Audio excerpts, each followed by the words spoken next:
Eh ouais, non, cela vraiment, hein, elles ont trop la facilité. C'est pas bon.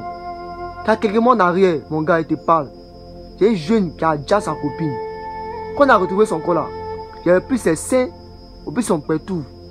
Que Dieu aide, protège, non, sinon c'est pas bon même. C'est pas à Dieu de les aider ni les protéger. Ce qui distingue l'homme de l'animal, c'est la conscience. Tout être humain est censé avoir cette conscience. Si tu te comportes sans conscience, normal que tu te retrouves dépécé comme un animal.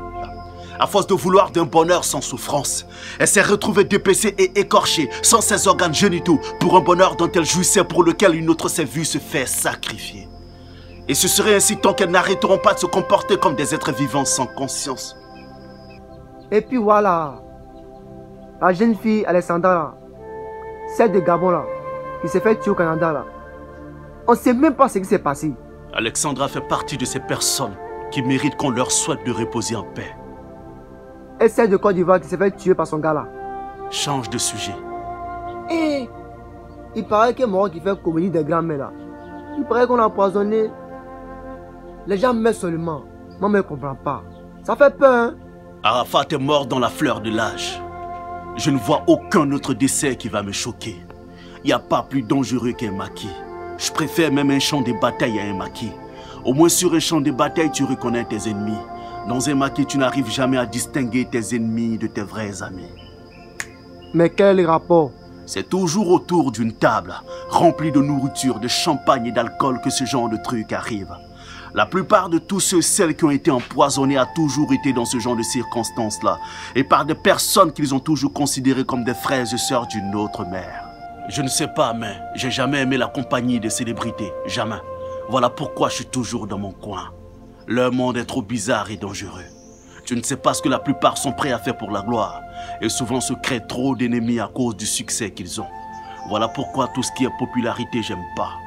Si j'ai un conseil à te donner, ne te sens jamais inférieur à une célébrité pour éviter de te sentir obligé de dire oui sans réfléchir à tout ce qu'il te proposera, même une nourriture empoisonnée, juste pour lui faire plaisir.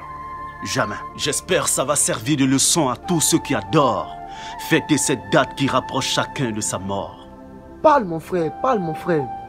Mais moi, je sais qu'il y a trop à dire, parce qu'il y a trop longtemps. Faut comment? Depuis ce jour. Depuis ce jour quoi? Depuis ce jour, je les ai vus débattre de ce sujet où ce jeune rappeur a une balle au Ray Mougou, pas cette rappeuse dont le téléphone avait été volé je ne sais pas qui sur une chaîne de télé, en plus pas de père et mère de famille. Putain de merde de bordel avec tous les problèmes qu'on vit. J'ai exactement compris le message de ceux qui nous traitent de singes et voulaient faire passer. Il suffit pas de grandes choses pour nous faire oublier nos priorités. Comme quoi, il suffit juste d'une banane pour faire aux singes toutes les grimaces qu'on veut. Il n'y a pas plus inconscient qu'un Africain. On est tout le temps dans l'émotion et l'imitation, à essayer de les ressembler et faire comme eux. Pourtant, c'est nous qui payons le prix fort pour les libertés à eux. Sinon, comment tu peux comprendre qu'avec tous les problèmes qu'on a et qui voient plus de 10 000 ans de retard, au lieu de nous investir dans tout ce qui contribuera au développement des mentalités de notre Afrique sans jamais se laisser distraire, nos chaînes se retrouvent à débattre sur qui a mouru, qui aime quoi, quand il mouru, quand on a mouru pour une question d'audience. Je sais, ils diront qu'ils ont d'autres émissions où ils parlent aussi d'éducation, d'autres choses plus utiles. Donc si je comprends bien, c'est normal de fumer la drogue une fois par semaine et faire 6 jours sans la fumer alors qu'on sait que c'est vivre sans jamais la fumer qui est conseillé. Ces émissions où on débat sur des baises inutiles sont comme la drogue qu'on se doit d'interdire et bannir de nos chaînes comme la drogue de nos vies. Avec notre société qui se porte mal, qui va de mal en pire, 98% des jeunes sont devenus des ratés.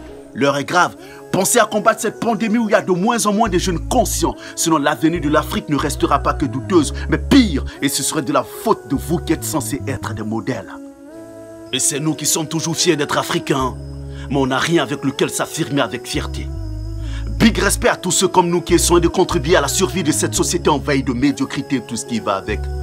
Malgré ces peines perdues, tu ne verras jamais parler de nous, du combat qu'on mène à leurs émissions, juste au profit de qui à Mougouki, c'est vraiment déplorable. Quand j'y pense, malgré toutes les peines qu'on se donne pour contribuer au développement des mentalités et notre Afrique, on n'a jamais reçu aucune invitation pour passer sur une chaîne, tout simplement parce que quand il s'agit de faire un choix face à ceux qui pervertissent la société, nous on n'en vaut jamais la peine. Si le fait de nous ignorer, c'est dans le but de nous décourager pour favoriser les conneries et que quelque chose de mal devait arriver, Wallahi que vos enfants ne seront pas épargnés. Parle mon frère, parle mon frère. Au lieu de revoir votre train de vie en tant que gouvernant, pour contribuer au développement de la société, tellement vous tenez à ce que vos enfants ne manquent de rien, au détriment des enfants de ceux qui ont voté pour vous, vous avez préféré faire de nos parents des sans-abri. Normal que la rue soit la mère la plus célèbre de toutes les femmes. Vous vous êtes servi du développement comme prétexte pour tout nous prendre. Et nous voilà aujourd'hui dans les rues, en train de réfléchir sous la pluie et le soleil avec nos petits frères et sœurs et nos vieux papas et mamans. On a accepté la situation parce qu'on n'a pas d'autre choix. Si d'après vous c'est le prix à payer pour le développement, ok, il n'y a pas de souci. Si c'est dans l'intérêt du continent, on espère juste que ça suffira pour épargner la même chose à cette génération après nous. On vous demande une seule chose. Nous les pauvres sans diplôme et sans expérience professionnelle. On sait qu'il n'y a aucun programme de prévu pour nous au profit des diplômés qui souffrent plus que nous. Nous, contrairement à eux, savons faire quelque chose de nos 10 doigts. Donc ça ne nous gêne pas que vous fassiez d'eux la priorité. De toutes les façons, nous on saura se débrouiller, chose qu'on a toujours su faire.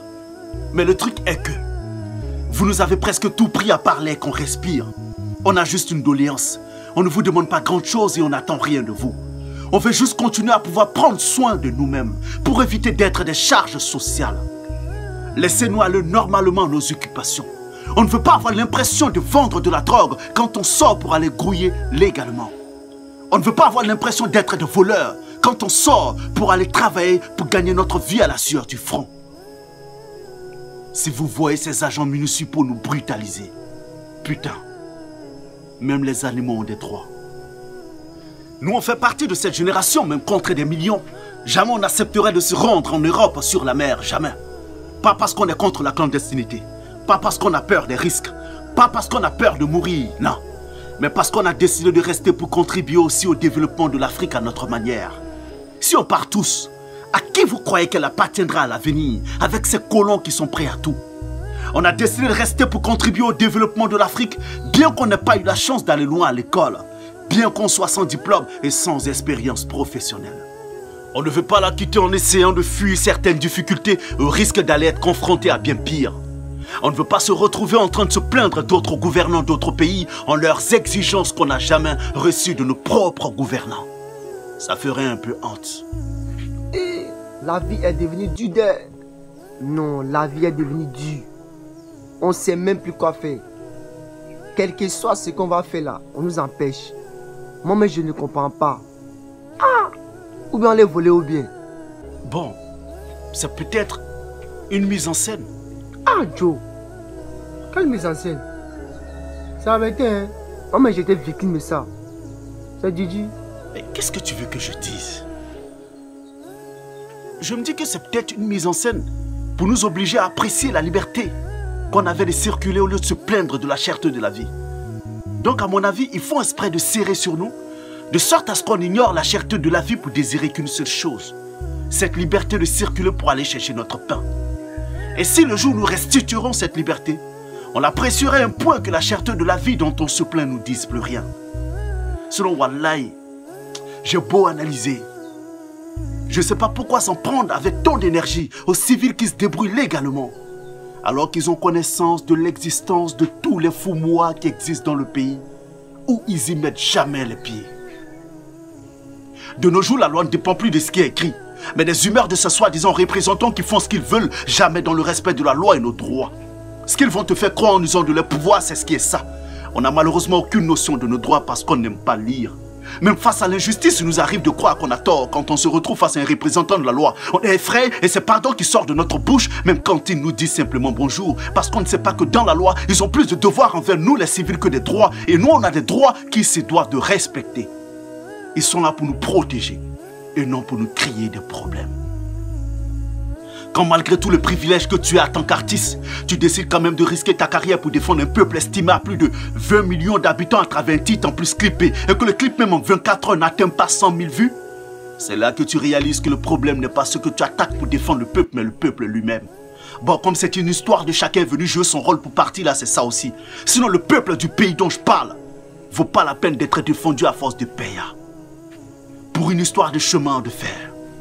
Ils détruisent presque tout sans tenir compte du désespoir dans lequel ils laissent nos familles. Je parle d'un pays dont je préfère taire le nom. Tu es libre de supposer ce que tu veux, je te préviens, ce n'est pas le pays que tu crois. Je suis né en Côte d'Ivoire de mère malienne et d'un. J'appartiens aux 3 pays et ça n'a rien à voir d'où je suis né. Je parle de l'Afrique en général, pour une histoire de développement qui dure depuis des siècles. Pourquoi investit tant de milliards pour soi-disant le développement d'une société où le pauvre est incapable de se faire soigner quand il tombe malade? Dieu seul sait ce qui se passe dans les hôpitaux, une vraie boucherie, où quand tu n'as rien, tu n'as pas droit à la santé. Pourquoi se donner tant de mal pour des infrastructures alors qu'une famille sur 10 arrive à peine à manger à leur faim? Parce que le logement et les factures sont gonflées à bloc au point qu'on se retrouve sans rien après les avoir payés. Il aurait été plus judicieux d'investir dans la santé, pas uniquement dans des matériaux médicaux. Est-ce que vous avez une idée des crimes qui se passent dans les hôpitaux? Peut-être que vous l'ignorez pour votre gouvernement en ce qui concerne une vie humaine. Le plus important, c'est la santé, pas des infrastructures à crédit. L'éducation nationale, ça on n'en parle même pas. On connaît tous le niveau des élèves par ici, tellement pitoyable. Un système éducatif qui abrutit nos frères et sœurs au profit de leurs enfants, qu'ils envoient ailleurs pour aller se faire former pour un jour revenir nous gouverner. Un système éducatif auquel tout le monde n'a pas droit à cause du coût d'inscription et des fournitures. Chaque année, il y a une nouvelle édition des livres qui sort dans le but de s'enrichir au détriment de la forêt. Et après, c'est à nous qu'ils s'en prennent quand on va chercher du bois dans cette forêt, qu'ils détruisent pour des intérêts personnels pour nos mères, pour nous préparer à manger. Sérieux, le monde part en couille. De nos jours, on a comme l'impression que la vente de la drogue est autorisée au petit commerce que nous faisons. Les fous-noirs sont à découvert. Et nous, les commerçants ambulants qui faisons le bonheur de la population, sommes obligés de nous cacher pour opérer parce qu'on est traqués comme de vrais criminels. Putain, juste parce qu'on n'a personne sur qui compter. Au lieu d'aller mendier ou voler, on a préféré monter un petit business de vente de lotus, fourreux, chargeurs de Ford, sans oublier nos sœurs qui ont préféré le commerce des oranges, l'eau, des pommes et j'en passe au lieu de la prostitution. On risque de se faire choper pour être conduit directement dans un commissariat ou en prison pour faire de nous un exemple. J'ai tellement gros sur le cœur. Mais wallahi, c'est Dieu qui va vous payer. Je me rappelle qu'à force de persévérance, j'ai fini par influencer le jeune Issa qui avait préféré voler et agresser au lieu de travailler. Tout le temps dans les faux mois, c'était ça sa vie. Avec le temps, il a décidé de me suivre en arrêtant toutes ses conneries pour s'investir dans la légalité. Il a commencé à balancer, à prendre Tigbaka pour se faire un peu d'économie pour débuter un petit commerce qu'il faisait en parallèle à ses jours de repos. Son objectif à lui était de faire un maximum d'économie pour faire son permis pour être chauffeur. C'était pour lui la seule issue pour ne plus jamais replonger dans son passé qui avait fait tant de mal à sa famille. Jusqu'au jour où on lui arrache ses marchandises sous prétexte que c'est interdit. Imaginez un peu la colère d'Issa. À la place d'Issa, qu'auriez-vous fait? Replonger dans le crime ou continuer de convoiter la légalité dans la discrétion? En ce qui me concerne, je comprendrais Issa même s'il faisait le premier choix. Tout est devenu un crime. Le crime comme la légalité. On a convaincu tellement de jeunes de rester au pays au lieu d'aller risquer leur vie sur la mer. Mais aujourd'hui, face à ces jeunes, qu'est-ce qu'on pourrait dire pour les convaincre de rester avec ce qui se passe? Il faut avoir au moins un peu de compassion et de respect de soi pour ne plus avoir de quoi à dire pour stopper tous ceux qui voudront partir pour Lampedusa. Au président du pays dont je parle, celui qui détruit tout sur son passage sans aucune compassion, n'est pas celui pour lequel cette population a voté et donné la poitrine il y a quelques années en arrière, mais pour vous. Votre président, c'est à cette population que vous le devez. Et le seul moyen de le prouver, c'est d'exprimer juste un peu de compassion. Juste un peu de compassion. Dites à vos représentants d'aller doucement avec cette population. C'est pas grâce à eux que vous êtes au pouvoir, mais grâce à cette population qu'ils combattent pour vous prouver leur loyauté. Putain, laissez-nous nous débrouiller. C'est pas un crime. C'est juste ce qu'on vous demande. Dans tous ces prétendus milliards destinés à la jeunesse, il y a des jeunes comme nous qui ne sont pas intéressés parce qu'on est habitués à compter que sur la sueur de notre front pour vivre. La vie est devenue dure et pénible à cause des crédits qui ont été pris pour espérer ressembler à Kigali et faire payer le prix à la population qui est à majorité pauvre. La guerre, c'est pas seulement prendre les armes. C'est aussi contraindre sa population à survivre au lieu de vivre. Il y a tellement de choses plus importantes quand j'y pense. Combien de personnes sur 10 arrivent à se faire soigner à l'hôpital? C'est tellement malheureux. Il ne s'agit pas d'investir dans des matériaux médicaux pour croire avoir fait ce qu'il fallait côté santé. Quand le mal est alors, ce que tu appliques tout paille sur la blessure, à quoi tu t'attends comme résultat? Revoyez le corps médical car le mal est au-delà. Ces jeunes ne sont pas formés pour sauver des vies, mais pour s'enrichir, peu importe le prix à payer. Aucun état d'âme face à la compassion des malades qui n'ont pas les moyens. Voilà des cas que vous devriez combattre avec toute l'énergie dont vous vous servez pour combattre les pauvres que nous sommes. On vous demande juste de nous laisser nous débrouiller. La vie devient de plus en plus dure, pas à cause de la cherté de la vie, mais parce que vous nous empêchez d'exercer normalement nos activités. Vous nous empêchez d'aller normalement à nos occupations. Les factures ont augmenté, ok, pas de souci. Mais pour pouvoir les payer, encouragez-nous à travailler en nous laissant faire ce qu'on sait faire le mieux, se débrouiller. Pour éviter de nous encourager à replonger dans le crime comme Issa, à qui vous aviez donné tant de raisons, ou de partir pour l'Europe sur la mer Sciencée. Nous, on est restés malgré qu'il n'y a aucune situation qui donne envie de rester. Désormais, avec quel argument on mobilisera les jeunes à rester, avec ce que vous nous faites subir? Est-ce qu'on devrait se sentir inquiété juste parce qu'on se promène pour vendre? Parce qu'on vend au bord en attendant de réunir un fonds pour louer un magasin? Les tontons, allez-y doucement. Il y a trop de trucs qui ne sont pas normaux dans cette opération. Et j'ai jamais vu quelqu'un commencer en haut de l'échelle. On commence toujours quelque part au bas de l'échelle pour se retrouver au sommet. Je peux pas décider de faire le commerce aujourd'hui, avoir des millions aujourd'hui, pour me louer un magasin le rempli de marchandises. C'est pas possible, sinon j'aimerais bien. C'est pas du plaisir qu'on prend en voyant nos vies monotones. On prend pas du plaisir en nous promenant pour vendre ou étant assis en bordure de route. C'est parce qu'on n'a pas d'autre option. Il y a des jeunes comme nous qui sont partis à l'école juste pour savoir lire et écrire pour ensuite quitter les bancs sans aucun diplôme. Tout ce qu'on sait faire, c'est nous débrouiller. Je connais tellement de familles et d'enfants qui dépendent du petit commerce de leur maman et leur papa. Qu'est-ce qu'ils deviendront? Des milliers d'enfants sont scolarisés grâce au petit commerce que font les parents. Bon sang, où on va? On ne vous demande pas de faire pour nous ce que nos parents étaient incapables de faire. On ne s'apitoie pas comme si c'était à cause de vous qu'on est pauvre. Non, loin de là. On ne cherche pas des responsables à nos problèmes. On n'essaie pas de vous tenir pour responsable du fait qu'on soit né d'une famille pauvre. Conscient du fait que tout ce qui arrive à un homme, c'est Dieu. Sinon, chaque jour, on n'est jamais à la maison parce qu'on sort pour aller se chercher. Tout ce qu'on vous demande. De la façon dont vous avez investi corps et âme dans tout ce qui est infrastructure pour l'apparence du pays, faites-en autant pour les services publics, le transport, les factures, la santé, etc. Parce qu'on parle du développement d'un pays quand le pauvre a les mêmes possibilités qu'un riche. Pas uniquement sur papier, surtout sur le terrain. Le pays dont je parle ressemble à un homme riche sans héritier digne de son nom. Parce que tous ses enfants sont devenus des drogués, des ratés et des vendeurs d'organes humains. Parce qu'il a passé toute sa vie à se bâtir sans véritablement leur accorder de temps et sans aucune compassion. Croyant que l'argent et toutes ses réalisations suffiraient, il n'était jamais là quand ils avaient besoin de lui. Ils ont grandi sans aucune assistance et voilà qu'aujourd'hui vieux, il se rend compte que tout ce qu'il croyait bâti pour ses enfants s'envolerait le jour où il ne sera plus. Vous saviez mieux que moi que les gens du pays dont je parle ont l'habitude de ne jamais terminer ce qu'ils commencent quand il s'agit d'être contre le bonheur de quelqu'un. Vous gouvernez une population et un cœur blanc, alors s'il vous plaît ne les poussez pas à bout. La capitale du pays dont je parle ne sera jamais comme Kigali parce qu'il n'a pas fallu d'un génocide pour qu'elle se développe. Pourquoi êtes-vous autant fiers à cause de ce que vous avez réalisé en termes de chiffres alors que la réalité de vos concitoyens c'est tout autre chose? Sérieusement, ça fait vraiment marrer de vous voir autant engagés à combattre les pauvres au lieu de la pauvreté. Il y a tellement de choses plus importantes que ça à gérer en ce qui concerne une vie humaine. Qu'est-ce que le père Lumumba n'a pas fait? Quelle est la compassion qu'il n'a pas eue? Mais il n'est pas resté irréprochable. On était tout petit. Mon avis, ceux pour lesquels il s'est battu l'abandonner au moment où il avait le plus besoin d'être compris en le traitant de voleur. Pourtant, aucun d'entre vous ne lui arrive à la cheville en termes de bâtir et compassion. Malgré qu'il a été le plus douce possible dans sa gouvernance, la population n'a pas épargné. Ce n'est qu'après sa mort qu'elle s'est rendue compte de son importance. Les tontons, allez-y doucement. Rendez-vous utile là où il y a l'utile. Je sais de quoi je vous parle. Si Dieu a permis que les révoltés n'aient pas de force contre vous jusqu'à ce jour, ce n'est pas votre force, ni votre intelligence qui a permis cela. Mais Dieu, on appelle ça la baraka. Je me rappelle qu'en 1990, quelque chose comme ça, il y a eu qu'un groupe d'hommes un peu comme une aiguille dans la mer, faire shooter celui qu'on sait. N'abusez pas de cette baraka pour tout vous permettre, car tout n'est pas utile. Croyez-moi, ayez pitié pour les pauvres, c'est la source de tout baraka. C'est pas de la cherté de la vie qu'on se plaint, mais du traitement des plus démunis sans état d'âme. Avec tout ce qui se passe aujourd'hui, aucun de vos collaborateurs n'a exprimé de compassion pour vous faire prendre conscience que c'est pas tout qui est utile par rapport au sacrifice que cette population a fait et continue de faire pour votre cause. Le combat qu'on mène, c'est pas contre vous, mais parce qu'on tient à votre réputation. Et pour éviter que les choses dégénèrent un jour, vous vous êtes donné trop de mal pour faire renaître ce pays dont je parle, pour le laisser entre les mains de quelqu'un qui croit qu'un enfant qui a faim a quelque chose à foutre de la beauté de la maison il dort.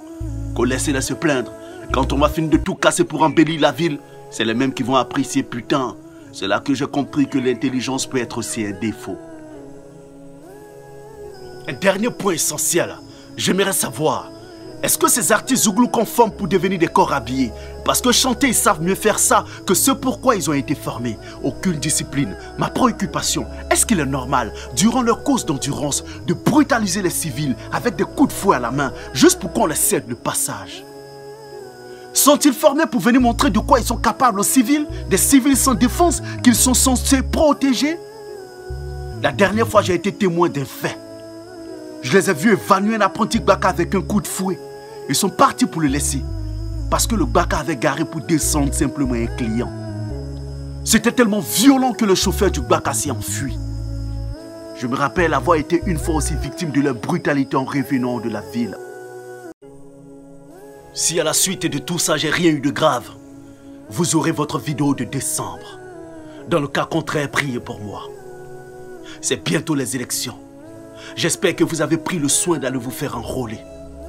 Le choix se fait par les urnes et non par la haine. Ne laissez rien ni personne vous rebeller contre ce beau pays qui est la Côte d'Ivoire. Ne laissez personne vous manipuler psychologiquement pour vous monter contre quoi que ce soit ni qui que ce soit. Je souhaite la paix à l'Afrique entière, en particulier au pays qui m'a vu naître qui est la Côte d'Ivoire. À bientôt pour de nouvelles histoires. Alpha 1 AP Alpha 2. Courage à toi, mon frère. Bon. On est ensemble comme les 5 doigts d'une main.